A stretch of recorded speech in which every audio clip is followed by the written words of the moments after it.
Sheila here, this is Sirius Telus Moon, this is Moon Hour Moon Night. And your ascendant is 20 degrees Leo with the Sun 23 degrees Libra. Midheaven ruled by Venus. Venus is Oak in Libra, ruling Sun, and separating from a trine to Uranus Sedna and, and Pluto. Now, this is going to be the third part of an energy reading because I begin with what happens when two people separate of whichever relationship and the relationship was only halfway aligned, which means that while one of the people was growing within the relationship, well, let's begin from the baseline. Two people grow and the relationship is aligned, and then they grow apart. Each one of them is going to take the growth that they had within the relationships, all the things that they learned from their partner, all the things that they basically gain by being in the relationship, but out of alignment, not out of abuse, dark occult, and stuff like that, then both people are just going to separate and they're going to have some good memories, have their new self or grown self established, and that's that. When it's halfway aligned, then one person is usually going to begin to feel drained until they're either left or forced to leave, and then they kind of like begin to regain themselves, if that makes sense. And the other party is going to complain to everybody how they tried the best, how did this, how did that. But well, basically, they lost their source of something that they gained by doing dark occult. And part two was me talking about a situation where one has been perfecting a skill or quality in themselves and so on, and and then as they enter the flow state they may be in a situation where some even major forces would try to appeal to them by granting them or through channeling or in the flow state they would have like temporary access to something that is megalithic or even superhuman qualities, and then that phase would be taken away from them when they do not sell their soul, for example. And the people that have perfected a skill and built something, and I ended with giving the example of Mariah Carey because Mariah Carey has Saturn in Aries and she built her entire career in a way where when everything fell apart in her life, she left the strongest man in the industry, Tani Motola back then, and had to escape his mansion. And however much things were falling apart in her life, one thing they couldn't take away is her music and her legacy as one of the biggest artists of this century. So, okay, so a person can that is in a position of power can take what they are supposedly trying to allure a kid collective with away, but what stays is what the essence of what the person built. And even if something is temporarily looking like it's taken away, it just means that you build another story in that, or another chapter, or another part of your legacy. Okay? And so, while the people that took that away, they would only be known for the residues, the mistakes, the things that, the side notes that you would later correct, whether it's in your essays or the process of refinement of self. So, and in that way, basically, not, and then I had a eureka that by by perfecting the skills that one does have, when the when the timeline is such that we tend to do things that prevent it. Let's say it's the music industry. Music industry coming on strong right now. So let's say it's the music industry. So we tend to the satanic ritual abuse involvement in the music industry. And then the people that were ritually abused begin to do their music, be who they are, but without the ritual abuse. And lo and behold, it's no less megalithic and even more megalithic than what people were supposedly granting them if they sell their soul.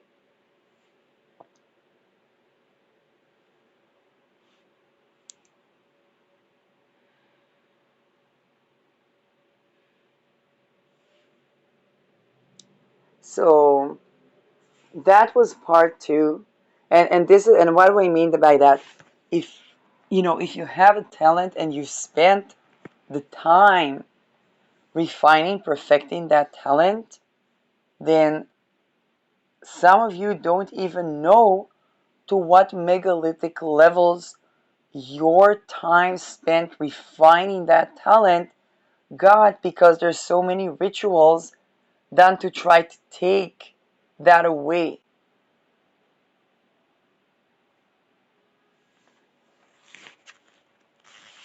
Okay? And when those trajectories are cleared, some of you are going to be beyond surprised at where your voice has gone. Okay? And this time not stolen, but what your voice is doing in the world, whether it's the technique of singing, or whether it's the self expression, or whether it's actually your voice, your trajectory, the power of your expression. To each person, it's just going to be different.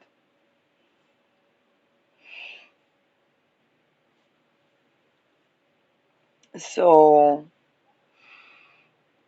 and this is because you've taken the time to perfect, you've taken the time to do the work. And sometimes, because when somebody's doing the work, they usually don't pay attention to the fact that they do the work.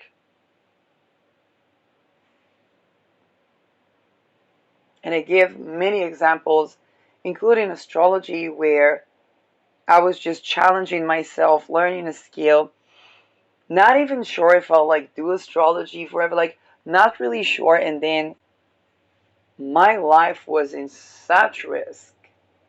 And time and again, astrology was one of the skills I've basically gained, so much so to the point of staying alive where most wouldn't. Okay, and I'm not saying that I'm going to live forever, not about that. It's about just looking at the past several years, half a decade, and oh my God.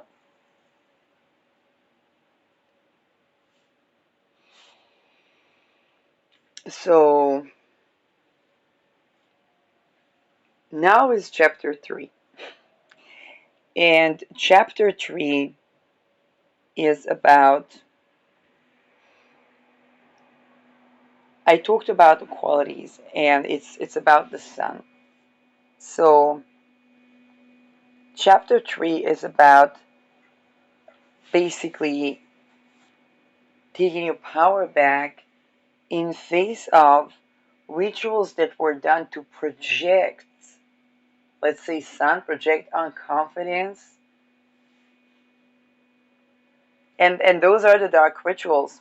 Annika Lucas, survivor of trafficking ring, um, states in her testimony that when it was about a time where one of the rituals that she remembers was someone who was, and it was a feminine energy, it was a feminine figure, basically did a ritual on her as a child to basically give Annika Lucas all of the insecurities of that adult person, and and basically take the shine and the radiant glow of her, the child.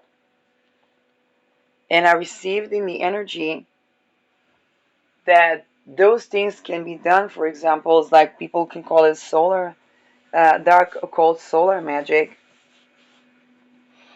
And those things are sometimes attempted at the collective, and in taking the power back, first of all, the awareness that that's okay, that there was some work that somebody was trying to do, and understanding that that's not like that, kind of like, how should I say that? At the end of the day, 2025, who's like 2025, who's actually standing there in her own voice, in her own trajectory, affecting way more people than the algorithm shows, standing in the truth that nobody dares to speak, that's Anneke Lucas. And there was no ritual that could take that away.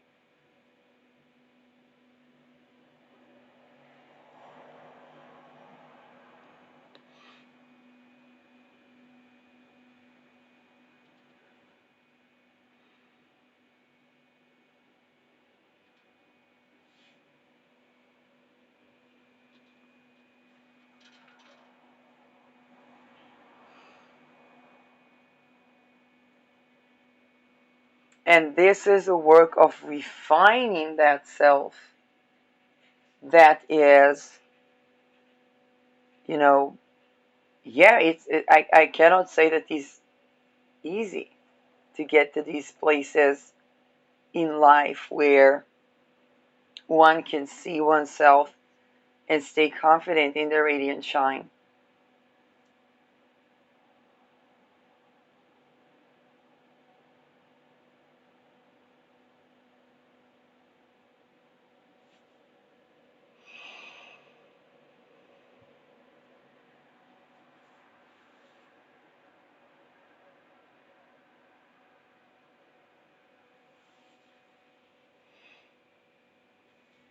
Particularly for Sun Saturn placements, okay, that are more challenging. And now the Sun is applying to basically in conjunct Saturn.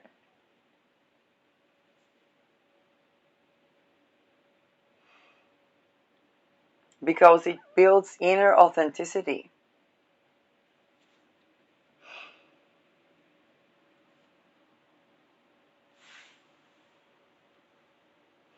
And trying to project one own, okay, challenging things definitely onto a child, but also onto an adult, using those dark occult things, other than the fact that it's going to backfire,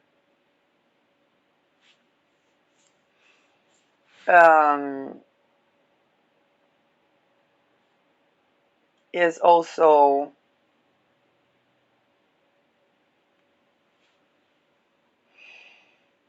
basically not going to, like, it's only going to make the person that tried to do that ritual less confident.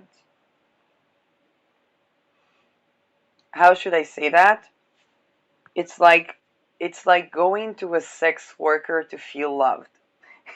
Like that, like, no, really, because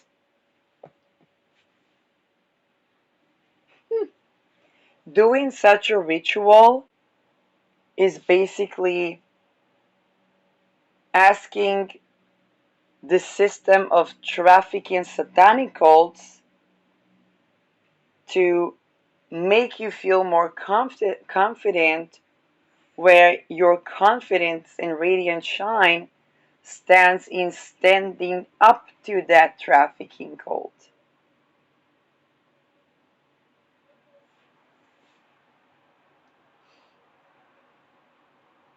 Okay? Raping a trafficked person is not going to make you feel love.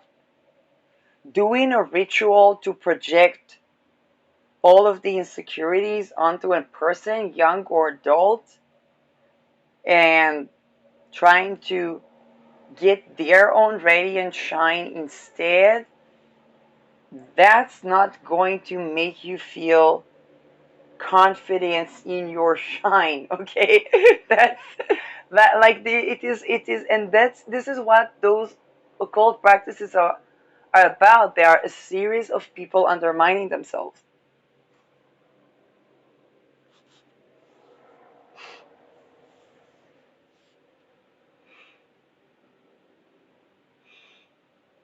I don't know why I remember um, Tom Jacobs, an astrologer and energy reader, rest in peace. He talked about Lilith, and he talked about true Lilith rather than Black Moon Lilith. And the way he would explain that, why is Lilith being provoked right now? Oh, because she's on the IC. And he would say, working with Black Moon Lilith, and I don't agree with him, by the way, but the analogy is important for something else. And he said, working with Black Moon Lilith instead of true Lilith is like asking a blow-up doll what a woman is like. Okay? And in that sense, doing a dark ritual to project one's own junk onto another in asking for the authentic self, which is the sun, okay, is kind of the equivalent. Satanic cult, I like that blow up doll that you ask, and this is literally what they're like. They're literally, you ask a satanic cult how to date women, you're asking a blow up doll what a woman is like. Now, blow up doll is way more ethical than trafficked children. They still have no clue about what a woman is like.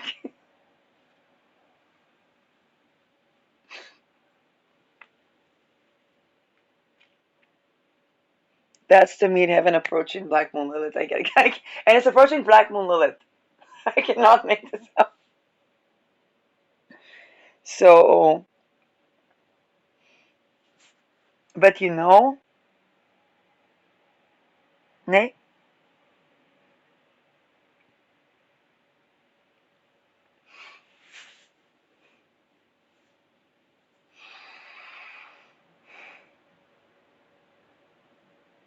and so this is a part of the things that for you, the collective, maybe even you, the collective, dealt with a Sun Saturn challenging aspect, and that could be oscillating between being unconfident to overconfident and so on and so forth. And along the trajectory of those oscillations, you kind of build your own confidence. And usually it's going to relate to where Saturn is. For example, I have Saturn in the ninth house. It's so visible that, if I can sit, I don't know if it's like a social gathering or something, I can sit there and just comfortably stare at people and and not knowing like anything. And sometimes I would even be like a child where I don't know if I look weird or you know. But when I talk about something that like that when I teach something or something that I studied or whatnot, then this is where I'm confident because I've basically perfected that skill for a significant amount of time.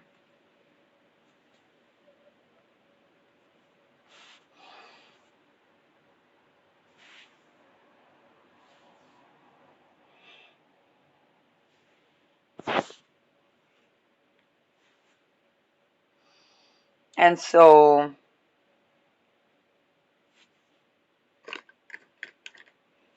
for people that had to develop the skill of being confident in their own personality and so on, then that's not something that a ritual can just, you know,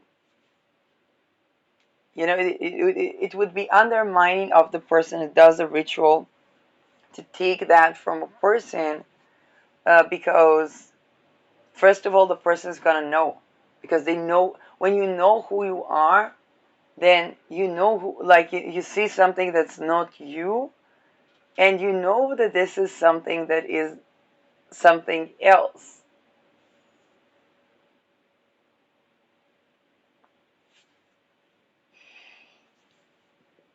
And when somebody tries to project onto you something that's not you, then you know that that's not who you are.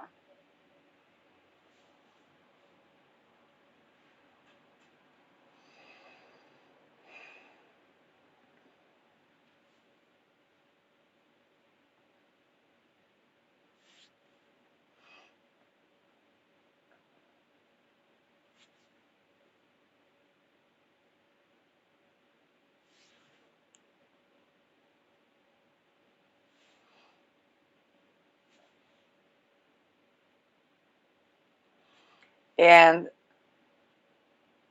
when it comes to the qualities of the sun, it's it's first of all just tending to the fact that one is looking for confidence in their authentic self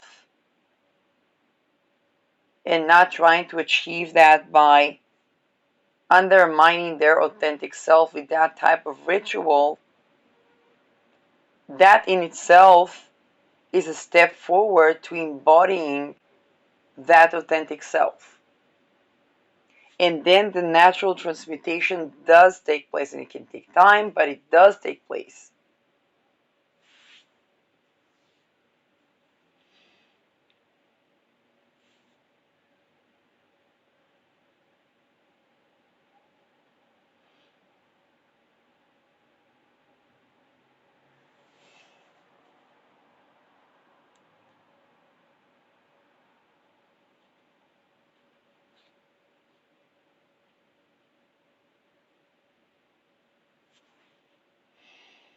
And for the collective, when we know who we are, then we know who, when if somebody tries to do something like that, then we immediately see that,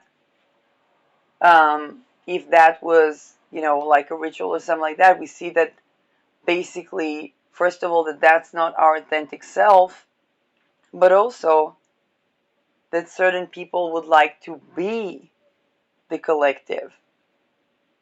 And normally, when people like to be the collective, it's not that they would like to be someone other than who they are. They would like to be that thing that they see in you that they want to embody.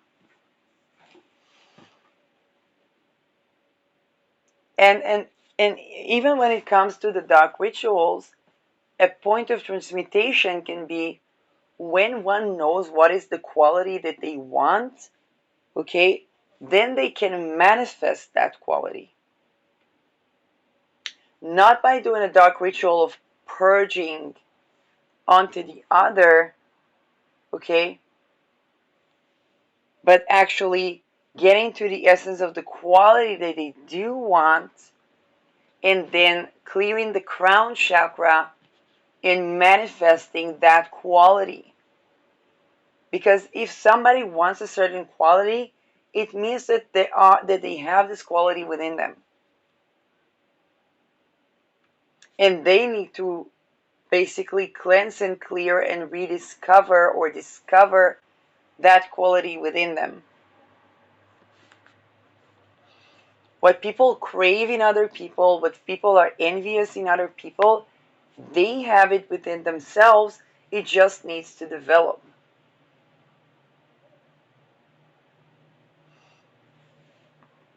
Now, one of the things that I knew since child, I remember there was a lady that was athletic and so on and so forth, and everybody were watching her And then I began, I stayed away from the people. I was authentic to myself.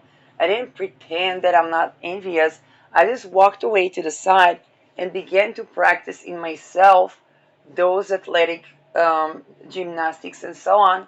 And then I began to rediscover or to discover the sense of peace in my body and joy and freedom that later faced a lot of, you know, a lot of the things that make it difficult for a person to be in their body.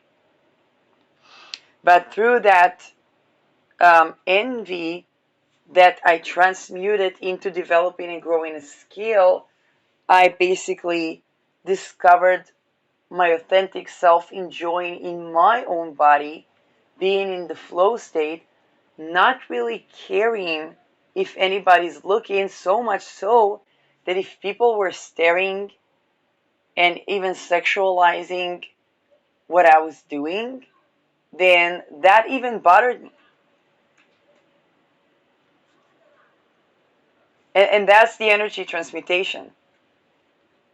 It's going from me being jealous that everybody watches this person doing those gymnastics things to me embodying and refining the athlete within me. And mind you, that person was like a half a meter, and I was like this big, giant, heavy boned person. Okay. I was not like particularly fat at all, but I was like this. That was not the immediate. That was not the immediate person that you would think of when you think gymnastics. And yet, I reached fantastic results with me because I was not going to the Olympics.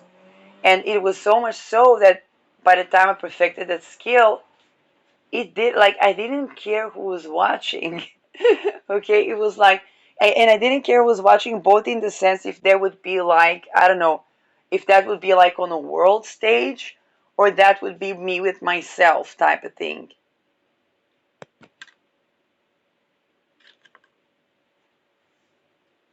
The only thing that I didn't like is that people were trying to interfere in my life energy or like objectify me. That's the only thing that will bother me. Other than that, I just uh, that was,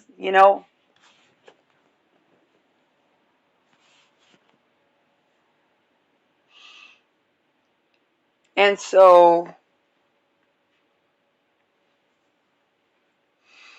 for the people that are envying of somebody's presence and confidence and radiant self or whatnot, solar qualities, and they try to project those, for people that try to tell people who they are.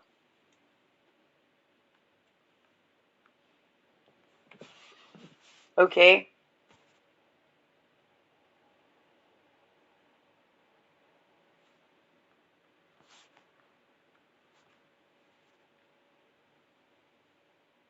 Now, here is the thing. I talked about hypersexualization, objectification.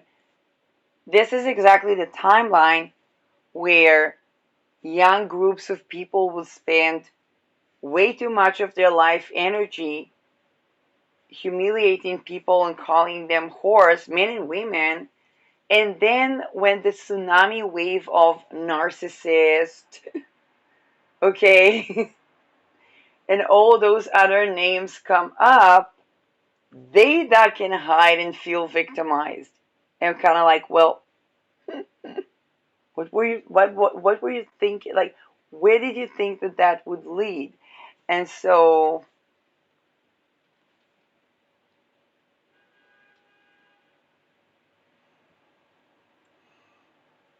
trying to get to that radiant shine by doing all the techniques, and I talked in a previous video about the core beliefs that make people undermine themselves, which is the belief that they are a loser if they don't harm other people.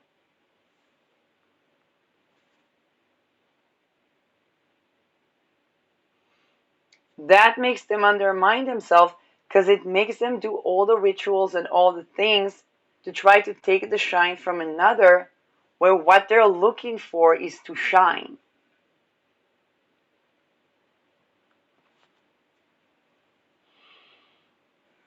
They're looking for to stand in their power of their own shine, and basically the way they try to go about that is to try to control the visibility or the shine or the confidence of another person.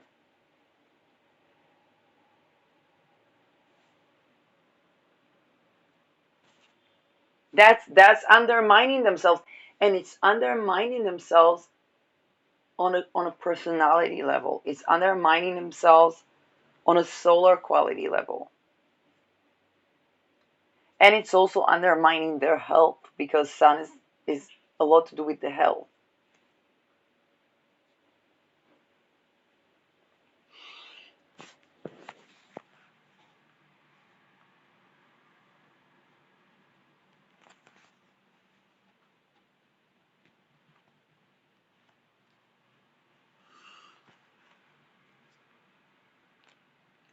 Now, people that grew into societies, and mind you, those are sometimes even elite societies, that grew up into societies where that's how they get by,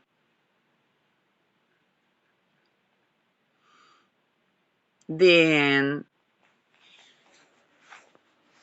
when they run into the people that have the qualities that they want to embody, these are usually people that went through processing even traumas to do with the trajectory of the implications of the actions of those who try.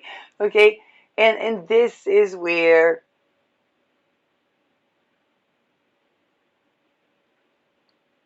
okay, this is where things get unpleasant for the coping mechanism of practicing dark occult abuse to get by or to gain, okay, whatever.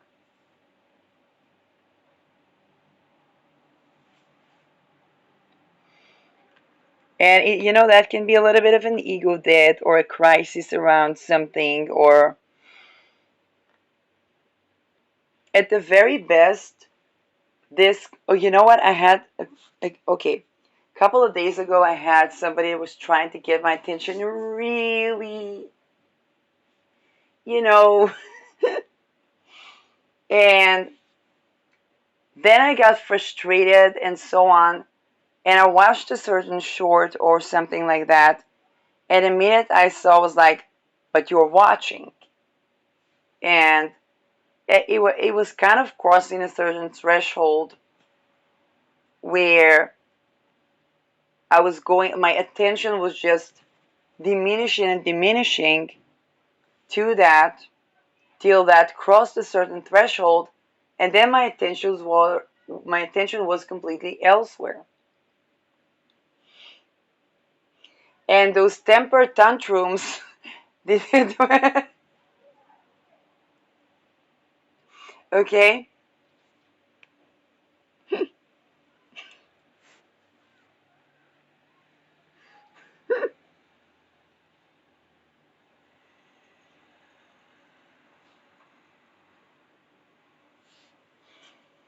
And when that happens, it would always be the most unexpected thing, because you would be surprised. The people that feel unconfident are usually the people that they have, how should I say that?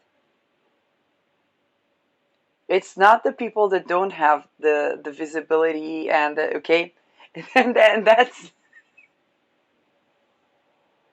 okay.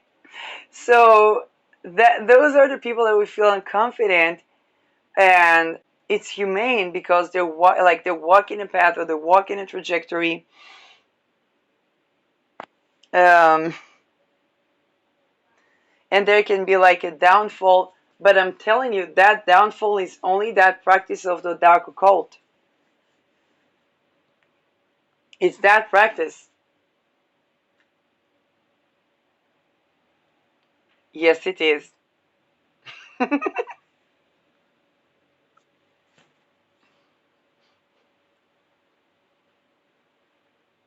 It is because the people that got out of satanic ritual abuse basically stand in their power and they begin to carry that confidence. And yes, it takes time. I'm also 41. Okay, I'm 41. It took some 41 years. So,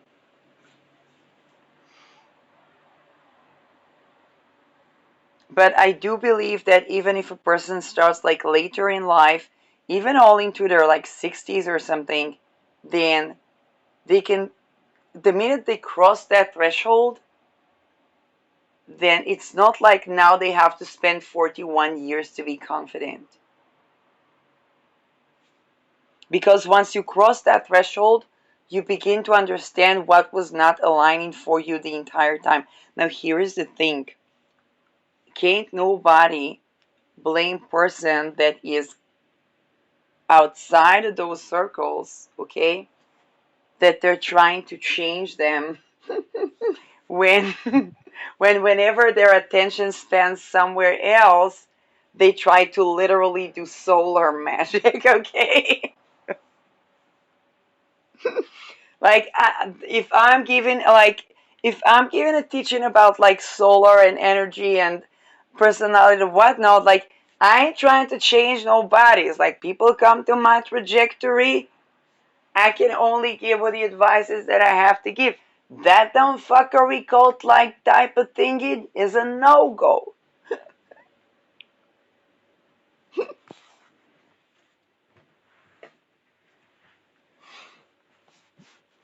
But this is why I'm saying, because let's say a person jumped out of a timeline, then they can just see how in the past 20, 40, 60, 70 years,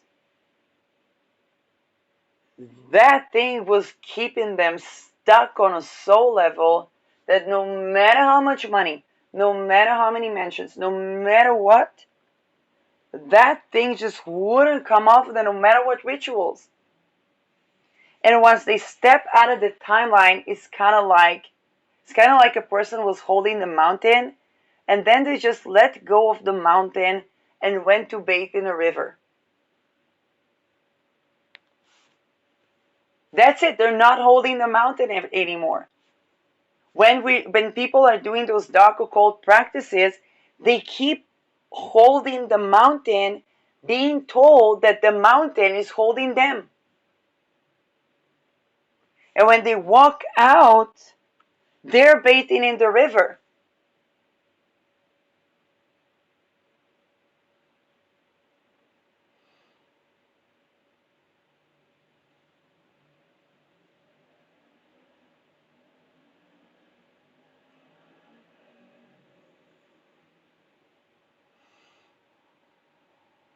And I'm not saying, okay,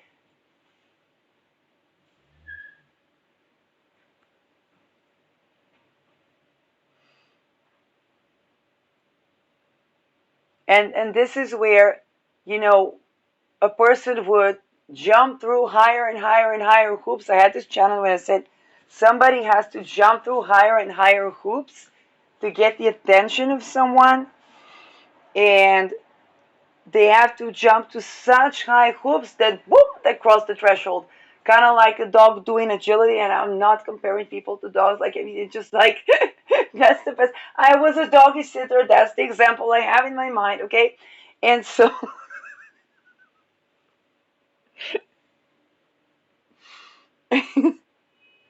and so it's kind of like a dog doing agility. And it looks far, but then there is a treat on the other side. There's a treat on the other side. There's a treat on the other side. And before they know it, you know, they cross the hoop, and then they're on the other side.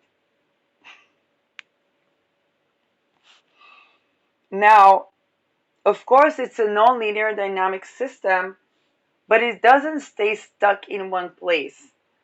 And that's the point, because what would happen is that a person is kind of like they cross to the other side and like getting used to the light outside of the cave. And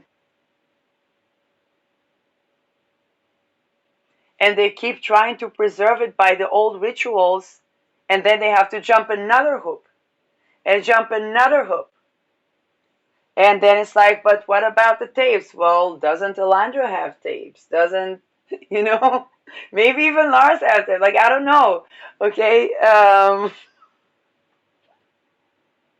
What about what would happen to me if I speak? What would happen to you if you don't speak? You'll have all the ailments conjunct in the world. Um,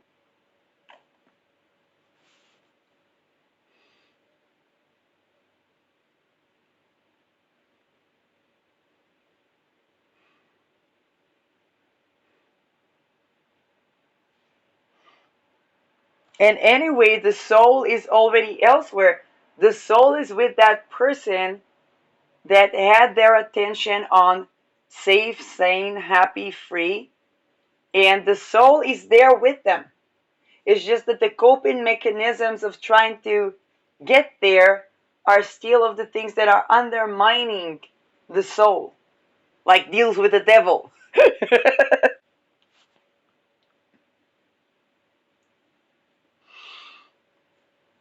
And so, whichever temper tantrum somebody throws to get the attention, to get the energy, to get the supposedly to get the life force of another person, not really paying attention that they're not even, it's not even about getting the life force of another person. The hoops that they jump through is almost giving the life force to another person, but because the other person doesn't deal with the devil, they don't come to hijack that.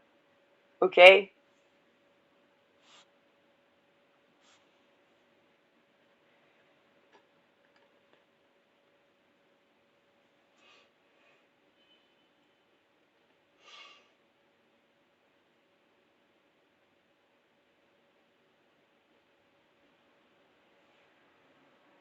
So they're just standing in their power, inviting anybody that wishes to stand in their power to stand in their power.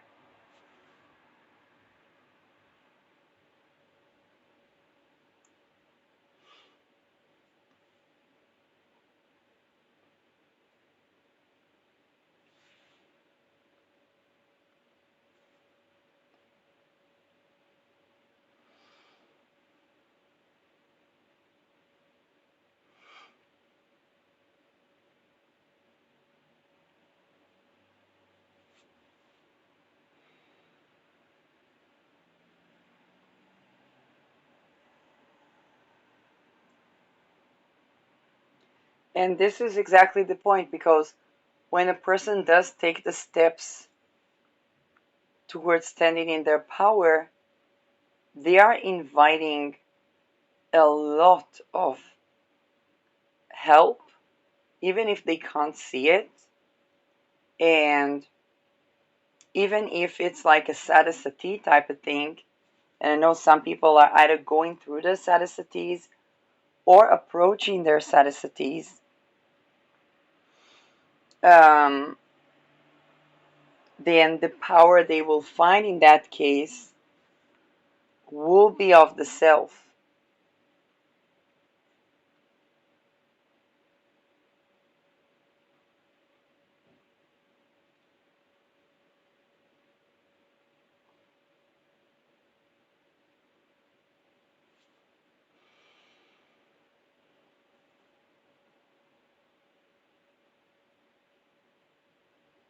And I'm a great believer that when a person has such longing for something, such craving, to be that confident, to be that um, authentic, or I don't know, person that's done the shadow, or like I don't know how to, what whichever description you would put around that.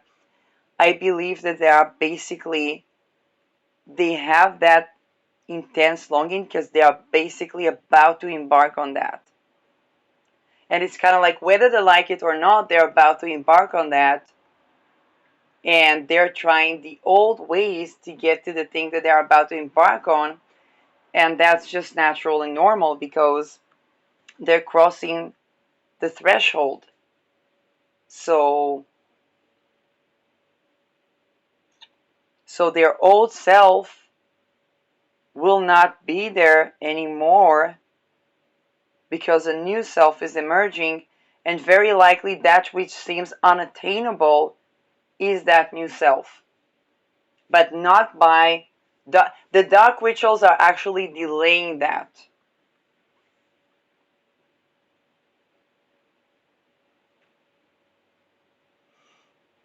And for the collective that is the standing in their power, many of you now see the outcome of basically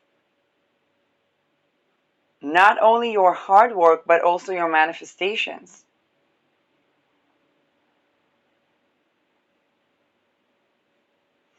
Because think about it, a lot of the people have gone through, left unhealthy relational dynamics, let's just put it that way in a very tender way.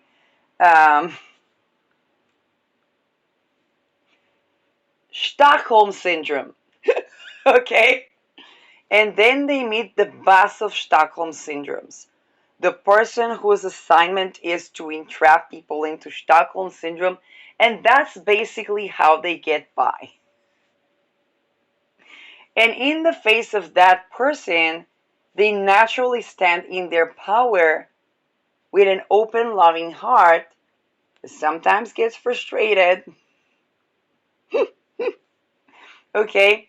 And they're standing in their power and they're like, I'm not going over to your Stockholm Syndrome land.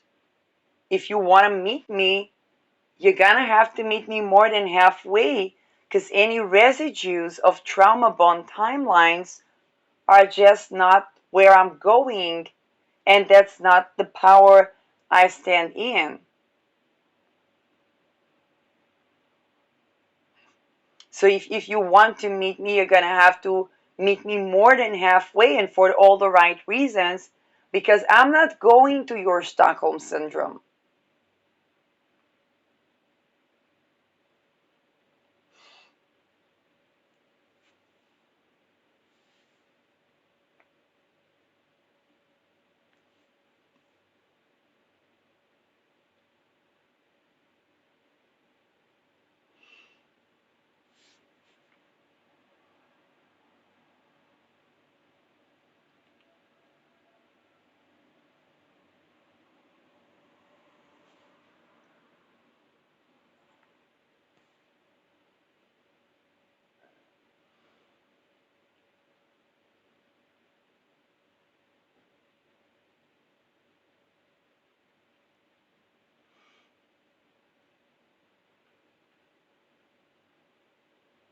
And some of you may have been on a trajectory where one or both of the people understand that there is a certain dynamic that one is kind of unleashed from those trauma timelines. And the other person has to,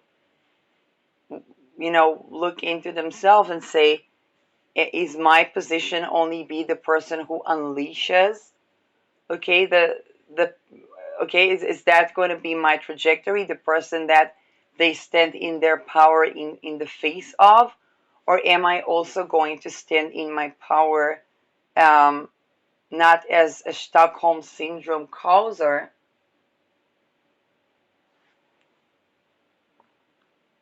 okay? And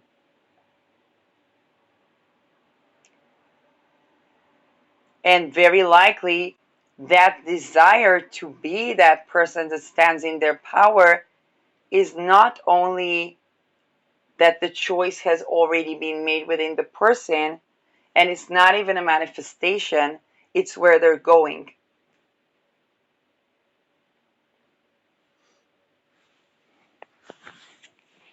Sun is closer and closer to squaring Pluto as I'm speaking.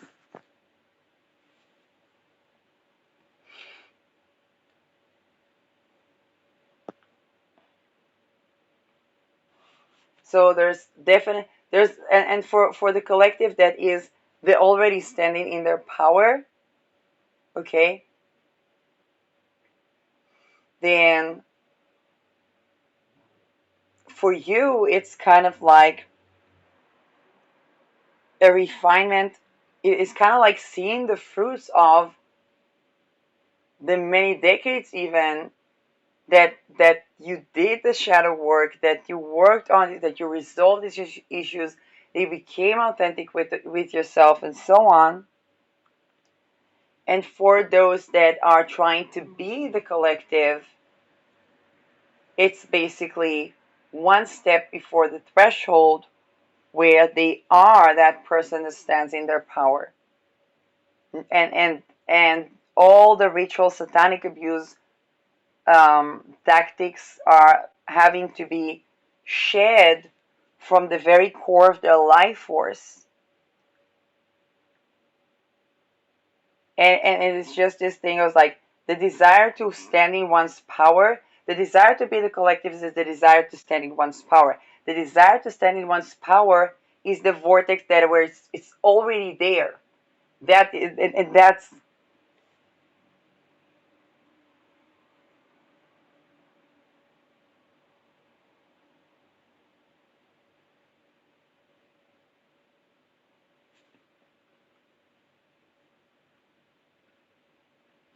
and for those who like it, where is it? Where is it? Where is it? It's okay.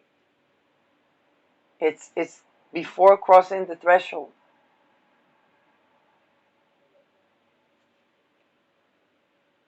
It's an understanding that though that temper tantrum or that coping mechanism or that nervous system kind of hyper vigilant doing all those things that get that attention in whichever way to get just to get the attention, that coping mechanism goes with goes with the rituals that we're trying to okay. Now what's going like here is the thing, what's what we are shedding as a collective, okay, and this is not just you collectives, like entire collective is entire humanity. What we are shedding is exactly that type of trajectory.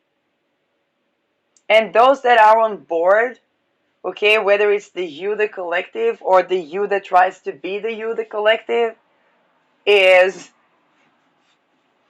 everybody around that radius, so to speak. And I talked about the golden ages vortices, okay, of the strange attractors and so on. All the system around that is going to be crossing that threshold to standing in their own personal power, because power abuse is going down the drain. Okay, that's Pluto is oscillating, Pluto is out of bounds, and the mission of Pluto is to get us to stand in our power, not to power abuse, and not to give into power abuse. Okay, to stand in our power, and all the timelines that are mockery rituals, the humiliation rituals, Madonna horse symptom, confusion, gaslighting, throwing chaos, throwing tantrums, like whatnot, all of that dumb fuckery goes down the drain, goes down the drain, okay?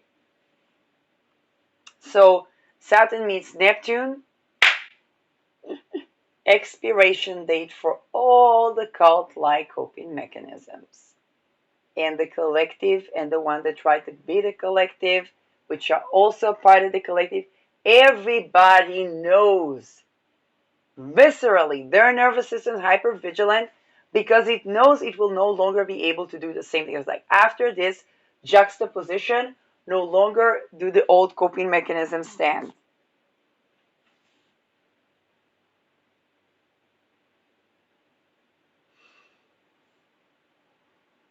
And I talked about the fact that an heretic degree okay, Saturn hour. But I talked about the fact that once a boundary is set, okay, once a person begins to set boundaries, it's a point of no return. Even if it's a non-linear, okay, it's a non-linear type of dynamic, the boundary being set is a point of no return. All that is clearing up is the reason why one had to set that boundary to begin with.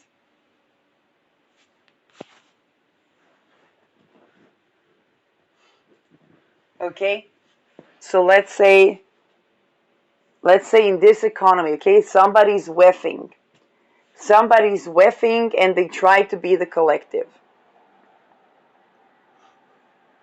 and then a collective like stands in their power, but that person in the beginning tries to wait, this is my stage, this is my this. We're like, fantastic, but you're whiffing. Your decisions are going to affect we the people. I am part of we the people. I have the right to be a sovereign person that decides, and no decision that is not honoring my sovereignty is valid.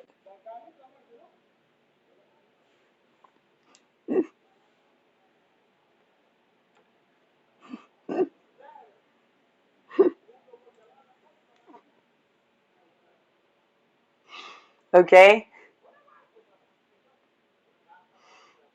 And now, to the people that are whiffing, that is a boundary that they never set.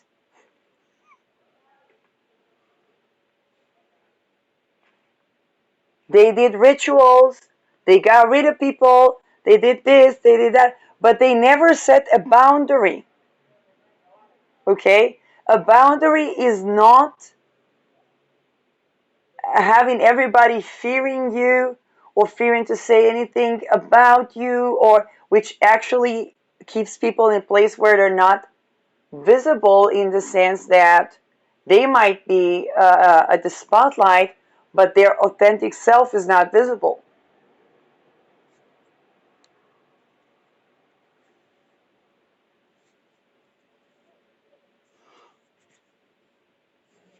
Klaus Schwab, for example, would never sexually harass a person if he was standing in his power.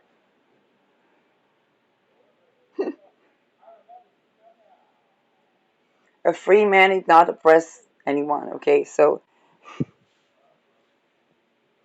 and raping someone or sexually harassing someone doesn't yield the freedom of standing in one's own radiant, shining self,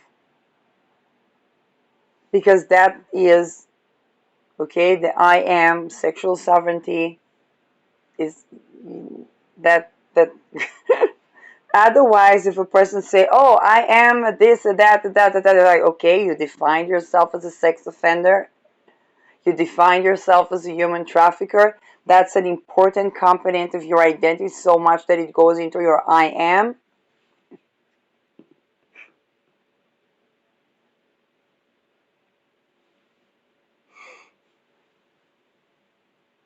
Now, here is the thing, when people do that type of stuff, that goes into their I am, because their actions goes into their identities.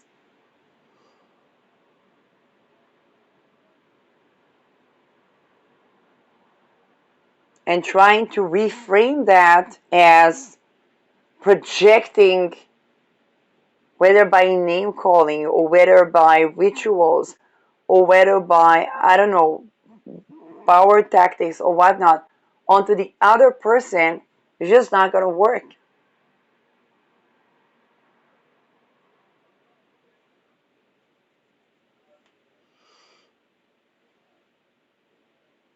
It's not going to stand the test of time, is what I'm saying. And they better not build on harvesting on the energy that they get by, those old coping mechanisms. Because that's gone 9/11. Whatever was built on that's gone 9/11. Okay, so I hope nothing too significant was built on that, and yet people usually tend to depend their lives on those things. So, Um, and